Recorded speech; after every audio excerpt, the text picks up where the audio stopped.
Listo, ahí está. Ahí podés empezar a compartir Bien. y ya empezar a hablar porque ya está grabando. Bien. Bueno, nosotros hicimos el caso de Solange, que tuvo mucha repercusión a nivel noticieros y social también. Y bueno, y como varios compañeros nuestros no se pueden conectar, cada diapositiva tiene el audio que le correspondía a cada compañero.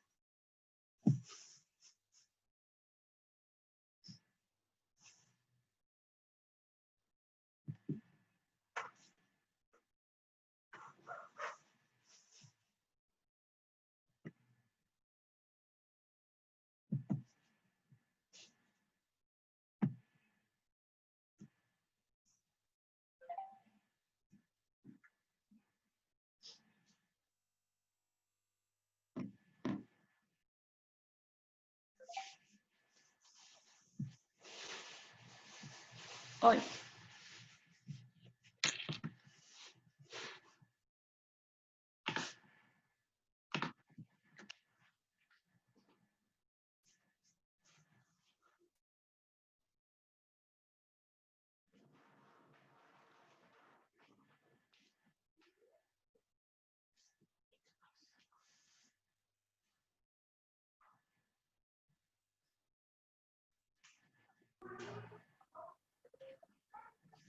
Perdón, chicas.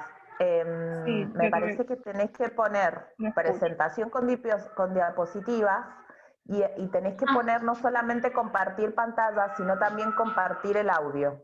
Ah, no sé que está compartiendo el audio.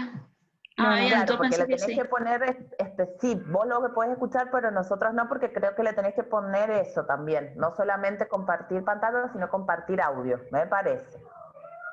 Ah, bien. Probémoslo, ¿te parece? Sí, a ver, ahí me fijo. Vale.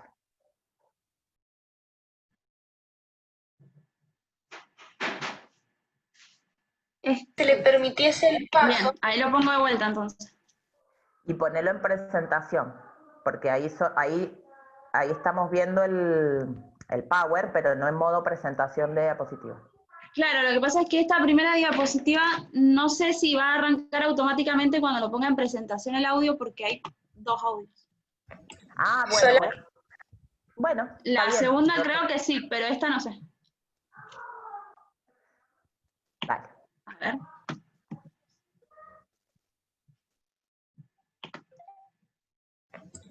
Solange Muse. Claro, se corre.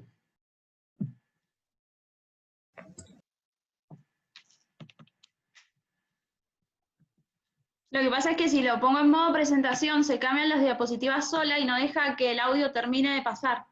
Ah, bueno, entonces hacelo como pongo así. le salga bien. Dale, Bien. perfecto. Bueno. Solange Muse tenía 35 años y padecía de cáncer de mama en grado 4. Vivía con su mamá en la localidad de Altagracia, perteneciente a la ciudad de Córdoba. Su papá, Pablo Mus, residía en la localidad de Neuquén con su cuñada, Paula Oviedo.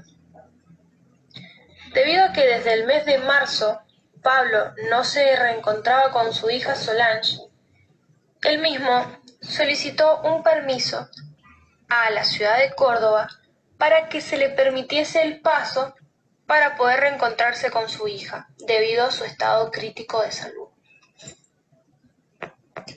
Desde la provincia de Córdoba se le accedió al permiso, con el requisito de que antes de llegar se hubiese hecho un hisopado. Pero al no tener síntomas tenía que pagarlo de manera privada y no contaba con los recursos para hacerlo. Le hizo un pedido al gobierno de Córdoba para que le hagan un hisopado al llegar a esa provincia y así cumplir con los protocolos, algo que el gobierno aceptó. Cuando todo parecía encaminado y ya le hicieron el test, no lo dejaron ingresar a Altagracia, donde vivía la hija, y le piden que regrese negándole la posibilidad de hacer la cuarentena en un hotel del lugar. Tampoco lo dejaron descansar antes de volver, ni siquiera parar en alguna estación de servicio, y se fue acompañado de una caravana policial.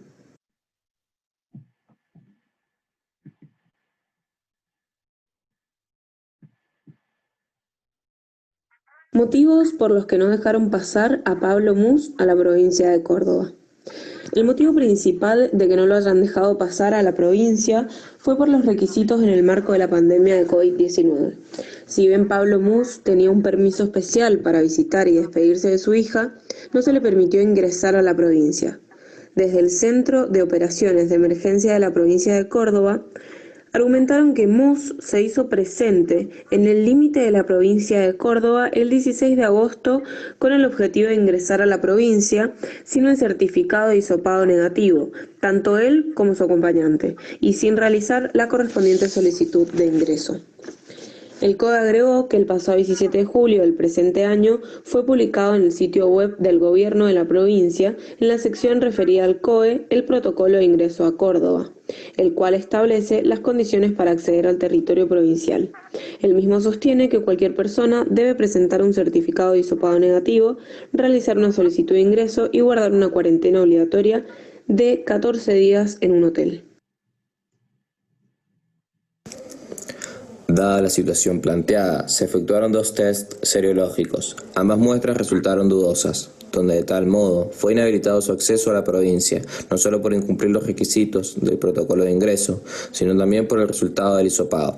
Como grupo lo charlamos y consideramos que ante tremenda arbitrariedad deshumana, la decisión tomada por la cual Pablo Muse no pudo despedirse de su hija fue totalmente incorrecta. Luego de lo contemplado por nuestros compañeros, nos gustaría mencionar algunas leyes aplicables al caso en concreto. Lo primero sería mencionar el artículo 5 de la Declaración de los Derechos Humanos, donde menciona que nadie será sometido a tratos crueles, inhumanos o degradantes, lo que consideramos que se ha hecho en el caso de la paciente Solange. Y además, lo dictado en el artículo 2, inciso B, de la Ley de Salud Pública, donde se menciona que el paciente tiene derecho a que los agentes del sistema de salud intervinientes le otorguen un trato digno, con respecto a sus condiciones personales y morales, lo cual no parece de vital importancia en el caso de que la persona vaya a morir, como es en el supuesto de la paciente Solange. Además de lo dicho por mi compañero, cabe mencionar que el decreto que se encontraba vigente al momento del hecho sucedido, que es el decreto 677 del corriente año, no contemplaba en ninguno de sus artículos el tema respecto al acompañamiento de los pacientes en situación grave o de últimos días de vida. También cabe aclarar que los viajes interprovinciales podían realizarse para el cumplimiento de las actividades consideradas esenciales, las cuales están exceptuadas de la cuarentena obligatoria, o por razones de carácter humanitario o sanitario. Estos viajes estaban sometidos a un control en el cual uno de los requisitos era presentar una declaración jurada manifestando que al momento de realizar el viaje no se presenta ningún síntoma de COVID-19 o alguna enfermedad sospechosa de COVID-19.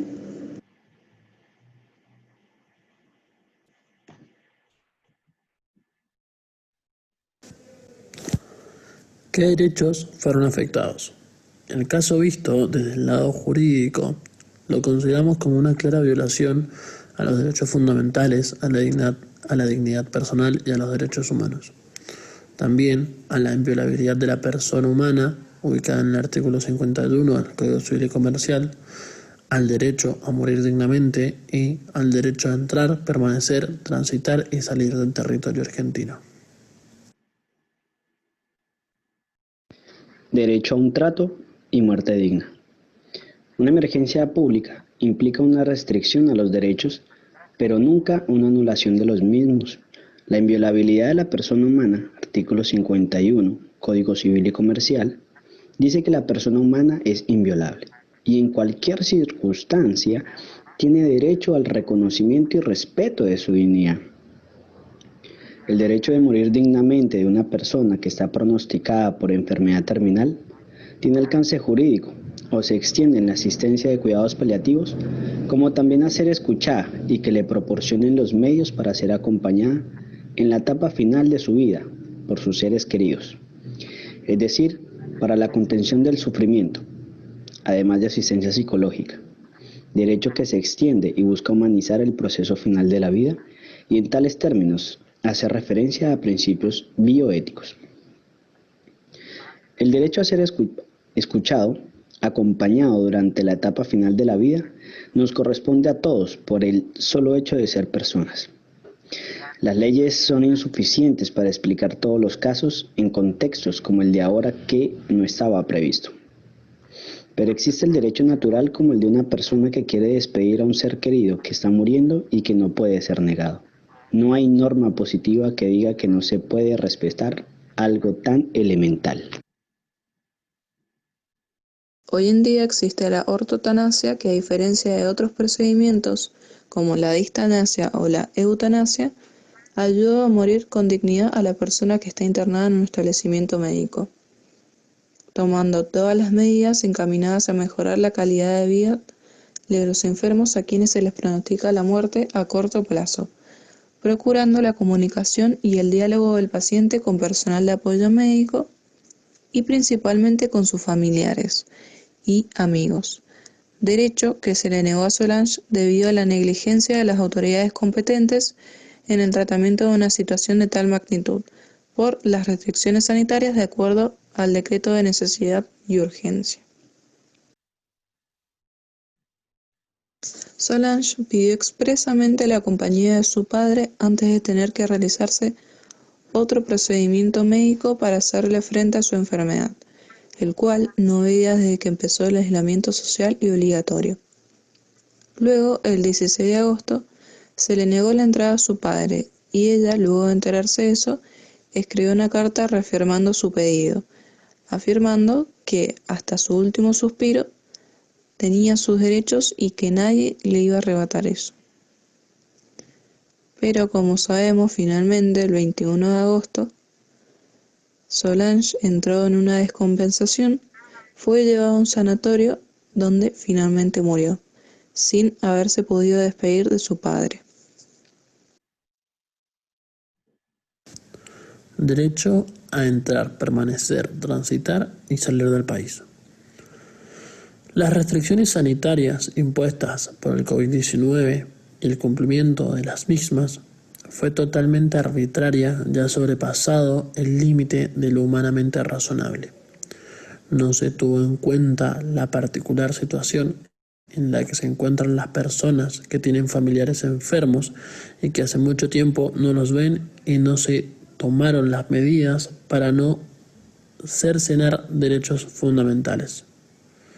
Solange Musset, la mujer de 35 años, que murió el viernes pasado en la ciudad de Córdoba por un cáncer de mama, había pedido ver a su padre, quien no pudo llegar porque le impidieron el ingreso a la provincia en un control policial y sanitario, por las restricciones de circulación impuestas por la provincia en el ámbito de las medidas preventivas ante la pandemia del coronavirus.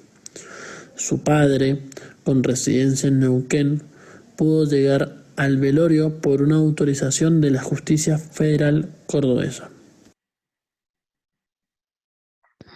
La bioética es la rama de la ética dedicada a promover los principios para la conducta más apropiada del ser humano con respecto a la vida, tanto de la vida humana como del resto de seres vivos, así como al ambiente en el que pueden darse condiciones aceptables para la misma.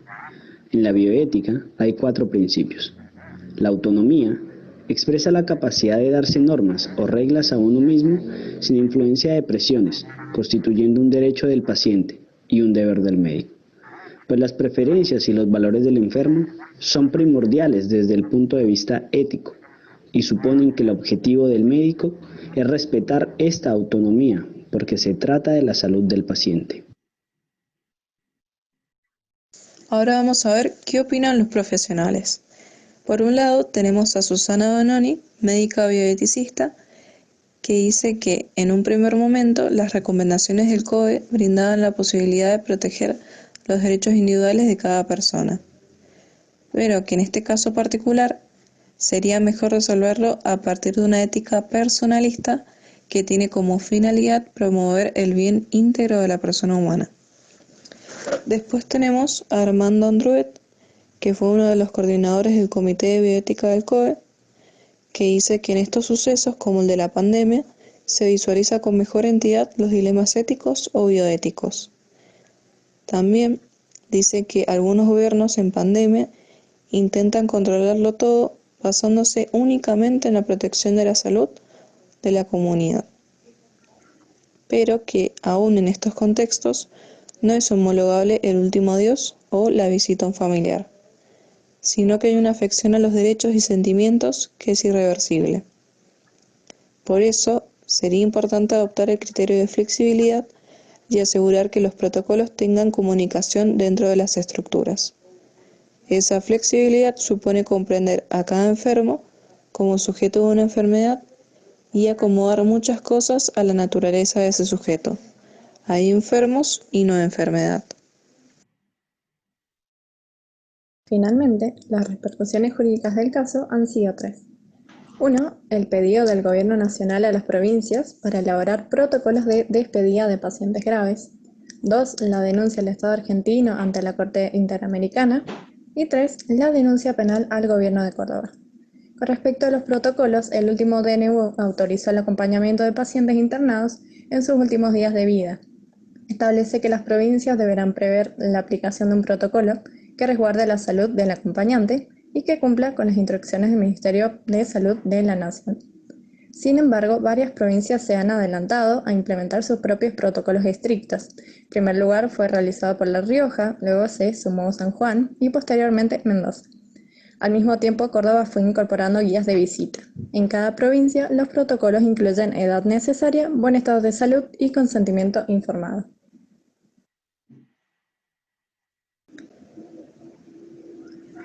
Como segunda consecuencia, el ex juez federal Tiscornia presentó una denuncia al Estado Nacional ante la Corte Interamericana de Derechos Humanos. En ella se alega que hubo violación del Pacto de San José y de la Constitución, como también ciertas garantías, la protección de la honra, la dignidad, la libertad y la privacidad, y solicitó una medida cautelar para que se adopten medidas por el Estado argentino que le garanticen a la sociedad el derecho a ejercer su propia libertad ambulatoria con el fin de tener efecto extensivo, y además sus padres solicitaron reparación de daños materiales y morales infringidos, como así también una disculpa pública.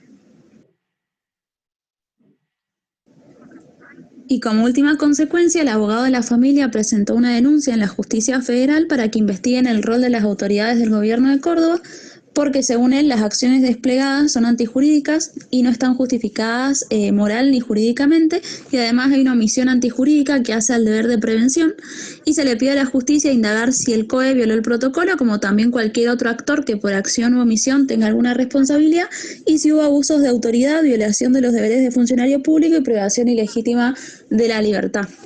Y a raíz de este caso, la Corte Suprema de la Nación resolvió que 5 provincias del país deberán informarle de manera urgente las razones de las restricciones que dispusieron en sus accesos o en la circulación interna en el marco de la cuarentena por el COVID-19.